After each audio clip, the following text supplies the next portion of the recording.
Hello, what's up? This is Rain Manguera po. This is the Poco F8 Pro and F8 Ultra. So random vlog lang po ito.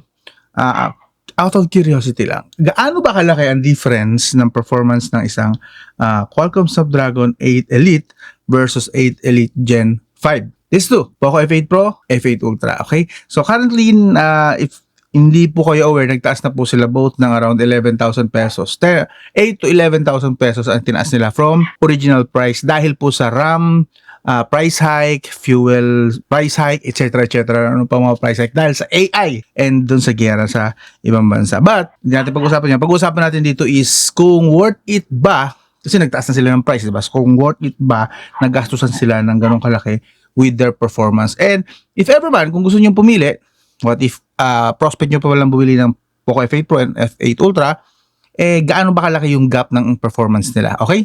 Sorry, random vlog lang to, naisipan ko lang kasi bala ko na kasing ibenta to, i-let ko na si F8 Pro kasi nga redundant na yung phone ko, dalawang malalakas na phone, and naka-on lang ito dito sa bahay, hindi masyadong ginagamit. Halos hindi nga gamitin talaga to. Naka-on lang siya, iniiwan lang namin naka-on kasi nga may nakalagay na SIM card dito. Pero I realize na nasasayang lang ito kasi kung kailangan ko pala ng backup phone, bakit flagship level yung performance na backup phone. So yun nga, ang topic natin is gaano kalaki ang difference nila sa performance. Okay? F8 Pro with Qualcomm Snapdragon 8 Elite and F8 Ultra with Qualcomm Snapdragon 8 Elite Gen 5. So, unang-una, diretso na agad tayo sa Antutu score. They have at least 400,000 difference. 3 million and 3.4 million difference. Okay? Now, kung titignan naman natin yung kanilang actual na distribution ng score, this is naglalaro sa kulang-kulang 900,000 sa CPU, while this one, umabot na ng 1 million yung CPU. Sa GPU naman, 1.1 million dito sa F8 Pro and 1.2 million naman sa F8 Ultra. So makikita natin hindi ganoon kalaki yung gap talaga ng performance nila. By a few 100,000 lang, 100,000 to 200 at best kung pagbabasihan natin yung mga score nila dito. Kaya umabot lang sa 400,000 na gap overall na score.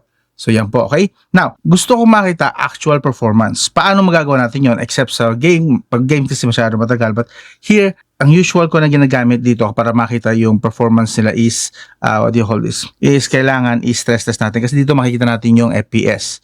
So yun, skip natin to and downloadan muna natin sila ng kanilang mga yun. First time na nung i-download to. So, first time lang din na makikita natin yung performance nila. Ako rin, actually, first time ko makikita yung comparison nila ngayon. So, yun. Unang-una, malapit rin na matapos yan. Tanggalin ko muna yung mga ibang kasama sa screen para full power niya na masosolo yung performance. Same goes with sa F8 Ultra. Okay. So, yun. Wildlife Extreme Stress Test tayo ngayon. Tingnan natin kung gaano kalaki yung difference nung FPS nila. Okay? Let's go. Yun. Again, F8 Pro, F8 Ultra. Alright. So far, nakikita natin 35, 37, 40. Halos hindi nagkakalayo. Ang difference nila, nakikita ko mga 5 FPS sa actual FPS dito. Okay, 40. Mga gano'n, naglalaro sila doon. Consistent sila sa 4 to 5 FPS difference. Also, if you are, dagdag ko na lang din ng info to. So, sabayan na rin natin ng temperature. Yung pinakamainit ay 37, 38, if I'm not mistaken. 38 dito sa F8 Pro. While here naman, 39 sa F8 Ultra. Okay. 39. Okay, 39. Nag-39 na rin pala rito. So, halos lang sasabay lang din sila na umaakyat. Okay. By the way, wala po tayo ritong aircon. Ang gamit lang natin ay electric fan. Pero ang electric fan ay sa akin nakatutok at hindi sa, ayun, sa akin po nakatutok yung electric fan, hindi sa phone. Siyempre, nainitan din ako. Pero yung phone, hayaan natin silang mainitan. Anyway, continue lang tayo. Ngayon, medyo bumaba na yung difference nila. 40 dito, 42. 41, akit ang 43. So, mga 2 FPS na lang. Kanina, 45 FPS. Pero right now, naglalaro sila sa 2 FPS difference. Okay?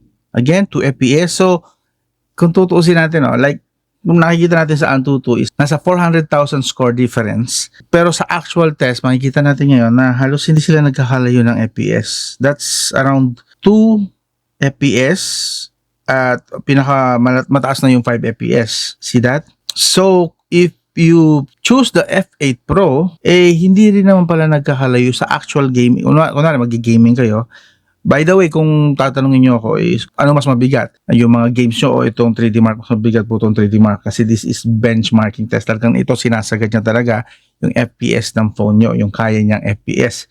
And right now, we are seeing is, yan, mag-iinit na talaga. Actually, aakit tayo ng 40 kung wala pang 40, 45 no. See that? Ganito po ka-heavy ang 3D Mark, okay? So, better ito kaysa sa gaming test na kung comparison ng pag-uusapan. Dito, ito ang pinaka-best. 46 pareho na sila. Hindi sila nagkakalayo din ng ng init din pala. Okay? Again, this is benchmarking test, hindi po ito gaming. So, don't expect na kung ano yung temperature dito is possible na yun din ang temperature ng phone nyo sa mga games nyo like Mobile Legends lang naman, Call of Duty lang naman. No, iba-iba yun. Mas mababa, I'm sure, ang temperature doon. Pero dito sa 3D Mark, kasi ito ay talagang pang sagad-sagaran nito. Sagad-sagaran nito ng settings ng phone mo, ng graphics and CPU and RAM. So that is why iba po ito. While yes, isisimulate nito ang gaming, yung 3D rendering na magagawa ng phone nyo, ito naman ay sinasagad niya, minamax out niya. Talagang kang ay stress test. Literal na may stress ang phone mo rito. So that is why ito ang best talaga na scenario for comparison na performance ang pag-uusapan. Right now, parang pareho na sila ng FPS. 35, 34, 35, 40, 30. Okay, meron pa rin naman difference pala. Mga around 1 to 2, pero parang bumababa na sa 1 to 2 FPS na lang. 39, 37, 38. Kailangan mabilis yung mata ko eh. Pero sa nakikita ko parang mga 1 to 2 FPS na nga lang difference talaga nila. So again, F8 Pro, F8 Ultra, or let's say sa chipset nila is Qualcomm Snapdragon 8 Elite versus 8 Elite Gen 5. Halos hindi na kapansin-pansin masyado yung difference ng FPS. Look at that, oh. Halos pareho na sila ngayon. Parang identical na sila ngayon. Correct me if I'm wrong, ha. Medyo mabilis kasi yung FPS, na counter, eh. So, pag lumipat ako ng mata, iba na yung nakikita ko. Pag lumipat ako ng tingin, iba na yung nakikita ko. Nag-crash at nag-overheat si F8 Ultra. What? Why? Holy crap! So, here we go. Pareho po itong HyperOS. Parehong updated. And parehong Poco, so hindi nyo na pwedeng sabihin na magkaiba kasi ginamit mo na So, ayun. So, emergency, nag-overheat. Why overheat? Ang overheating niya is 49. Going 50 na pala kasi. Yeah. So, ang pinaka-threshold ni F8 Ultra is 49. Pag umakyat ng 49, ganito ang makikita nyo temperature. Here, 49 na rin naman sa F8 Pro pero in fairness ito, nagtatrattle na. Actually, din-rattle niya nga ito, 30 FPS. Pero sige, push, 47. Bumababa na siya kasi nga, nag-crash na. Pero yun nga, mayroon tayong Pero siguro, medyo revealing din naman yung nakita nating score. As you can see, from 5 FPS, bumaba ng 1 to 2 FPS difference. So that means, kung ang napili mo ay Qualcomm Snapdragon 8 Elite lang, hindi po lumalayo masyado yung performance nila. 1 to 2 FPS sa tagalang gamit ang difference. Sa mabilisang gamit, 3 to 5 FPS. Kung mabilis lang, hindi naman naabot sa overheating. But yeah, as we can see, yun po nakikita natin. But anyway, yun na po yun. Revealing na sa akin yun. Actually, gusto ko lang makita kung gaano nga ba kalaki yung difference ng dalawa. I was expecting actually 10 FPS. Kung 10 FPS, malaki talaga yon para sa akin. Pero with 5 FPS sa umpisa and then 2 FPS sa kalagitnaan, and actually bago siya mag-crash, I can say na kung ang bibilin mo ay Qualcomm Snapdragon 8 Elite lang, well, nasa tamang chipset ka. Hindi ka pa kulelat. Now, ang question dyan, gaano kalaki ang difference dyan sa mga iba pang mas lumang chipset, lumang flagship like Qualcomm Snapdragon 8 Elite Gen 3, Gen 2, Gen 1. Meron ako Gen 2 dyan, pero yung Gen 3 ko kasi is ito ang ginagamit ko na pang Pero siguro ibang video na lang. But right now, I'm sure mas gusto nyo kasi makita na pareho ng operating system, pareho ng brand, para mas makita nyo yung accuracy nung I know this is not very reliable test, pero at least may idea tayo yung difference nila, no? Anyway, hanggang doon na lang. Useless na rin naman kasi nga wala na rin naman dito si Poco F8 Ultra. But like I said, 1 to 2 FPS sa pangmatagalang gamit na difference lang ng F8 Ultra at F8 Pro, it's not much to go on na. So, I guess F8 Pro na lang. Pero kung pag-uusapan naman natin na overall, I guess yung Qualcomm Snapdragon 8 Elite na lang piliin nyo. Pero kung pag-uusapan natin ng camera, malaki pa rin difference ng camera po nila. Ay, mainit. Ramdam ko talaga dun. Anyway, natin to, cancel na natin to. Sa camera po, ang pag-uusapan naman natin ay hindi performance camera. Malaki po ang difference nila. Ang ganda po ng camera nito, especially 60 times zoom to 100, up to 100 times zoom po eh. Pero going past 60 times zoom, hindi naman na ganun kaganda. Parang talagang digital crop na lang talaga. But up to 60 times zoom, okay pa, acceptable pa, maganda po. Compared dito, hindi na po siya ganun kaganda pag lumagpas ka ng 20 to 30 times zoom. So, yun, isa pa yun. Pero magandang zoom nito, 10 to 15 times zoom. Yun, kasi wala naman itong actual na periscope. As you can see, yan, tingnan nyo maigi. Wala itong periscope na kagaya nito na yung rectangle. Yan ang periscope na yan. That lens. I'm not sure kung kita nyo, but kita nyo, that's rectangle lens, this one. While here, walang ganon. So, yun ang difference nila. Kaya mas mahal ito ng 11,000. I think 20,000 ang difference nila eh. Yung, kung sa presyo yung pag-usapan. Wait, let me check. Originally, ang price ng F8 Pro ay 225K. Yung pinaka-lowest variant ha. Pero this one is the highest variant, yung 512GB. This one costs 32K, if I'm not mistaken. So, originally, ang price ng Poco F8 Pro, this is Poco F8 Pro, is 25K yung lower variant and then 32K yung ito highest variant to 32K to. Pero right now since the AI inflation ng price, well, nasa 38K na siya ngayon. That's 10K. 12GB is 38K and ito 12512, ito 12512 ito is 41K. So 9K to 10K ang difference na itinaas nito ngayon.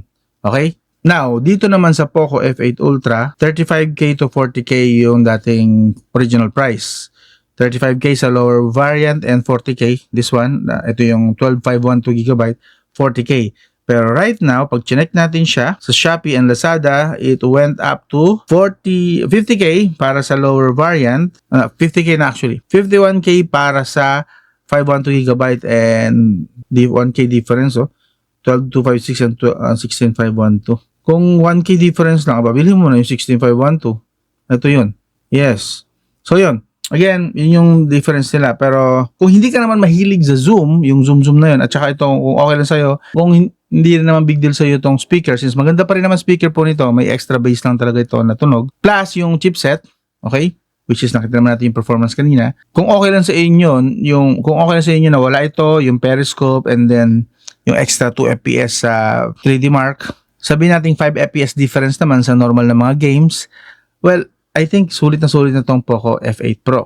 Okay? Ngayon, for that extra, itong Bose, tapos may periscope ka, plus yung may extra 5 FPS ka sa game, F8 Ultra. Pero, do you think it's worth it with that price tag na, 10 to 11K difference? Anyway, kayo na mag-decide. But, abangan nyo nga pala, magiging for sale na to sa channel ko. This is Poco F8 Pro. Abangan nyo, ipopost ko na lang ito. For sale po ito. And I believe, if I'm not mistaken, nandiyan pa rin naman yung box. I'm not sure kung kompleto pang paraphernalia. But, this will be for sale na. Ito lang kikip ko itong F8 Ultra for now. Since I don't really need a backup phone na kasing lakas ng halos ng Poco F8 Ultra ko. Parang, why? Di ba redundant na? So, yeah, I need cash! So, for sale na po ito.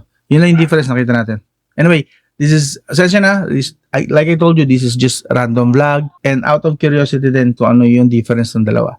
Anyway, this is Rain Manguera. Thank you for watching. Kung nagustuhan nyo yung ganito, yung mga simple lang, parang tropa lang tayo nag-usap-usap, tapos may nagkaroon tayo ng curiosity, tara, test nga natin to. Dito yan. Dito sa channel na yan. I'll talk to you again soon. I'm out.